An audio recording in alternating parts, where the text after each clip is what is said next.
Why do you want to work out? What is your goal? The most important thing is that you have a vision, that you have a goal. Because without that vision and without that goal, again, you're drifting around and you're never going to end up anywhere. People don't become successful just by accident. Maybe the guy that found gold in California and started the gold rush, but don't count on that. That's the one in a lifetime kind of a situation. So you got to really have a specific goal, and to me, to have that vision that I want to be Mr. Universe, that I want to be the greatest bodybuilder of all time. That was a great vision, and that specifically to look like Reg Park and to be up there on that stage and to lift the trophy overhead and to win the championship over and over and over again. So that was a great goal. You have to have a goal. Now, it doesn't have to be that specific goal, but it has to have some goal. This is why I always recommend to people, sit down, take your time, and start thinking about, why do you want to work out? What is your goal? And that can be as crazy as it is. It could be, I want to impress girls. If that's your goal, so be it, but it motivates you. It could be that you're emulating a certain, bodybuilder or a certain football player, a certain boxer, whatever it is. Have those pictures put all over the wall like I did when I was a kid. I put pictures of Reg Park and of Sonny Liston, of boxers and of Ali and of powerlifters and weightlifters all over my bedroom, wall.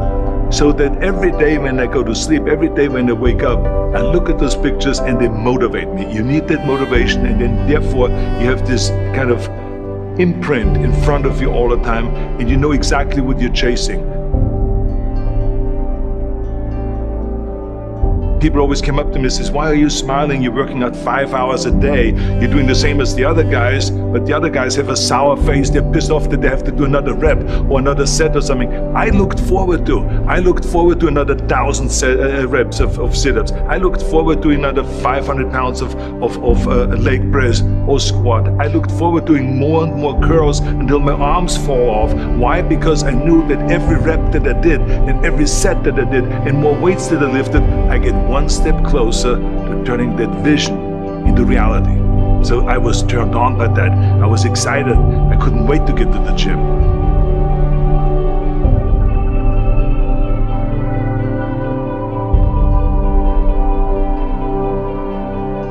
I remember that when I weighed 245 pounds, and Bob Raferson, the director of Stay Hungry, said to me that I'm interested in having you come in for a reading and work on your acting and all this, because I'm interested in having you in a movie to star with Jeff Bridges and with Sally Fields. I was delighted about that, and I was excited, and I started pumping up more and more.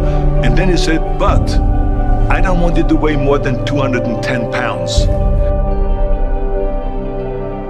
You want me to be in a movie, but I'm weighing 245 to 46. I say, I just won the Olympia, I say, which was 1974, and I was really at my biggest. And but he demanded that, and he says, look, it's very simple. On the day we start shooting, he says, I'm going to put you on a scale, and if you don't make the 210, you're out, because I have someone else in mind.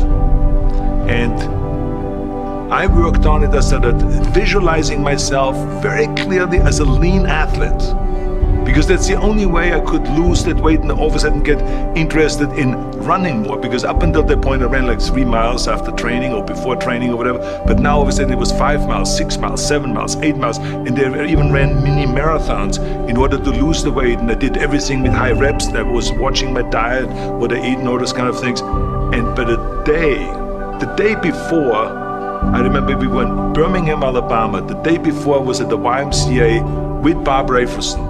He was swimming and I was working out and I was running. There was a track there and I was running. He says, let's step on the scale.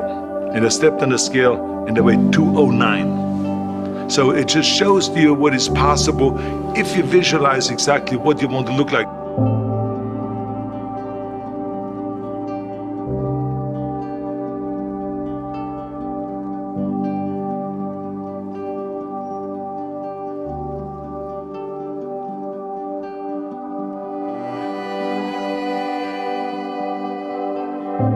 And there was no room for any kind of like, well, I can't get my act together or anything like this, because there's only a certain amount of time. But the key thing again is have the clear vision. Have the specific goal of what you want to accomplish, because then you never go to the gym and you say, today I feel down a little bit, I don't know what it is all about, I don't know my life, I'm confused. No, I tell you that I was a perfect example of someone that was not confident at all.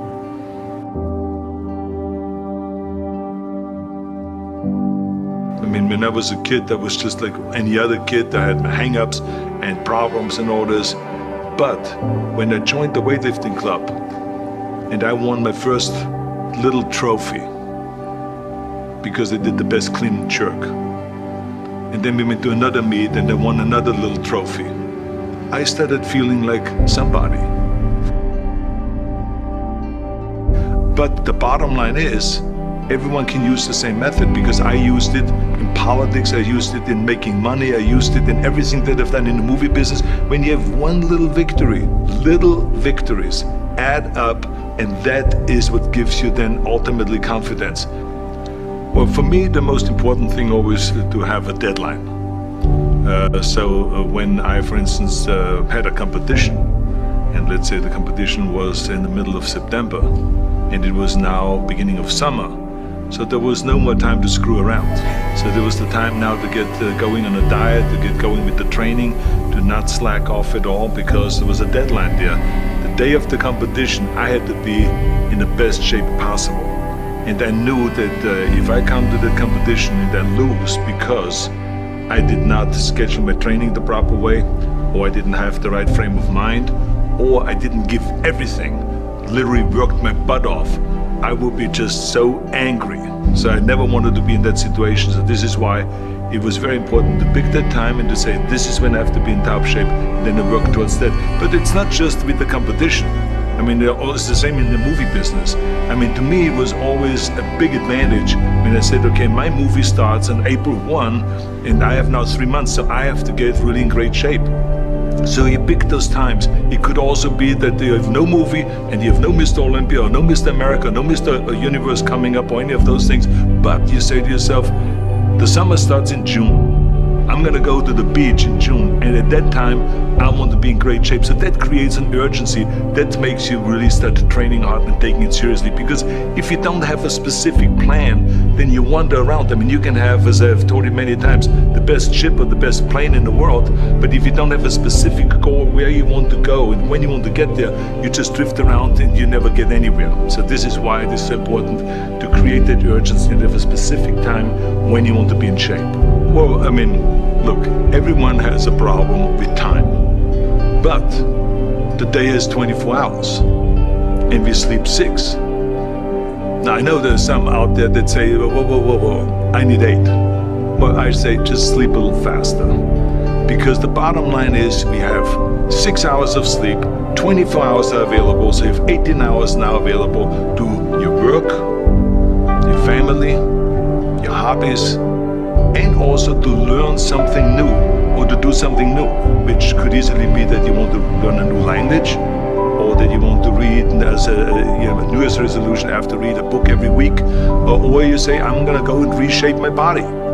So you're gonna go and take this hour out of your schedule and say, I'm gonna train an hour every day.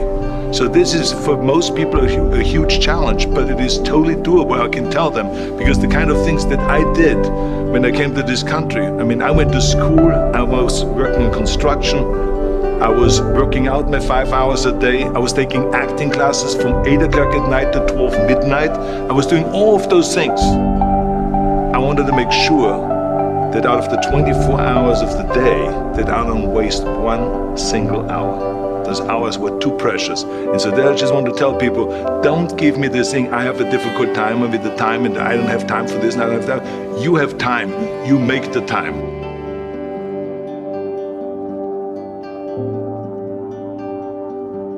I hate plan B. And I tell you why.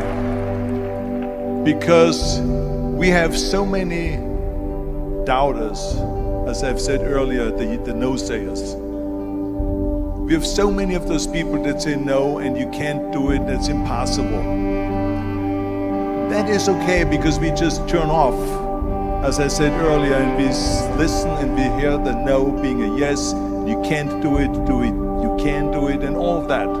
So that is possible to do that amongst all the negative people around you. But when you start doubting yourself, that's very dangerous. Because now what you're basically saying is that if my plan doesn't work, I have a fallback plan, I have a plan B.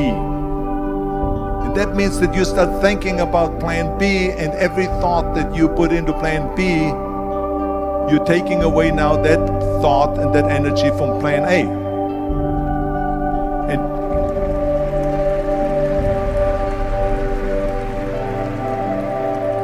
And it's very important to understand that we function better if there is no safety net, because plan B becomes a safety net. It says that if I fail, then I fall and I get picked up and I have something else there that will protect me. And that's not good, because people perform better when there's no safety net. People perform better in sports and everything else if you don't have a plan B. To me, it is very dangerous to have a plan B, because you're cutting yourself off from the chance of really succeeding. And the reason, one of the main reasons why people want to have a plan B is because they are worried about failing. What is if I fail, then I don't have anything else? Well, let me tell you something, don't be afraid of failing, because there's nothing wrong with failing. You have to fail in order to climb that ladder. There's no one that doesn't fail. We all fail. It's okay.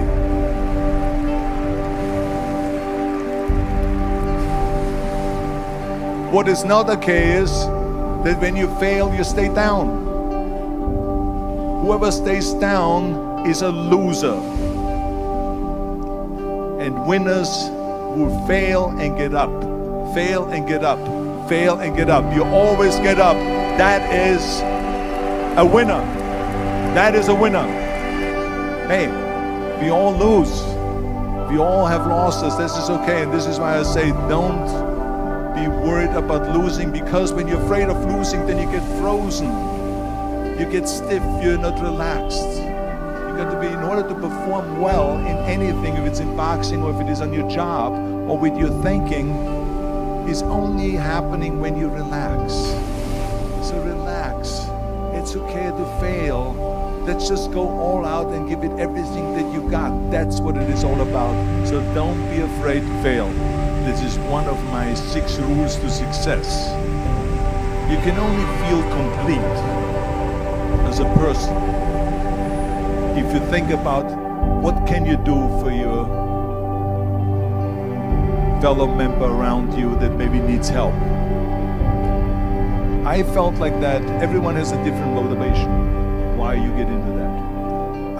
I was an immigrant going to America, and I saw how America was the most generous country in the world. I mean, they opened up their arms to me, they helped me, they invited me for Thanksgiving dinner. The people, they brought me the bodybuilders in the gym brought me plates to my apartment because I had no plates, I had no silverware, I had no bedware, I had no pillows, I had no blanket, I had no TV, I had no radio, I had nothing. They brought it to my apartment. They helped me. And I saw that firsthand, this generosity in America. And I said to myself, as an immigrant that is being embraced with open arms, that I need to go and make sure that I give something back.